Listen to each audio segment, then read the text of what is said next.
I woke up in ICU 1 to 2 weeks after I had arrived to the hospital, and I was just trying to figure out where I was. Well, it was February 10th, 2016. I woke up that morning just like any other morning and dropped my son off at school and headed off to my own school where I work. I started to feel a certain kind of aura. I held my head and I put my head down at a desk in the main office. The vice principal came over to me. He noticed right away that I was slurring in my speech and my eye became a little slanted. He proceeded to call 911. They brought me to Oakville Trafalgar. They took me for a variety of different tests. They didn't understand what was happening inside of me. I was called to the emergency department for a woman who had her circulation to her legs essentially cut off. And she was in very bad shape, and she needed an urgent operation in order to keep her legs and essentially save her life. What I ended up having was called a cardiac myxoma. That set off a series of events in my body, things like mini strokes that affected my kidneys, it affected my spleen, it affected my brain, and obviously it affected my lower limbs. It's a very rare event superimposed on top of another rare event. At that point in time, we were in mostly damage control mode, and we needed to reestablish circulation to both of her legs as soon as possible. I never felt despair. I never felt like I'm gonna die.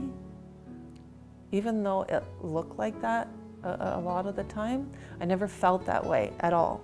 I just felt like this incredible team of people were all making sure that I was gonna be okay and I'd go home one day. In these kinds of situations, time was of the essence. So as soon as I saw her, we had her up in the operating room. She underwent a 13-hour operation, and 2 days later required another 6 to 8 hour operation. Her circulation was essentially cut off here, the blood supply to both legs. And so what I did was I did a bypass from an artery in the shoulder down to the right hip, and then I crossed that over onto the femoral artery onto the left side, and then I did a bypass from the femoral artery on the left side down to below her knee.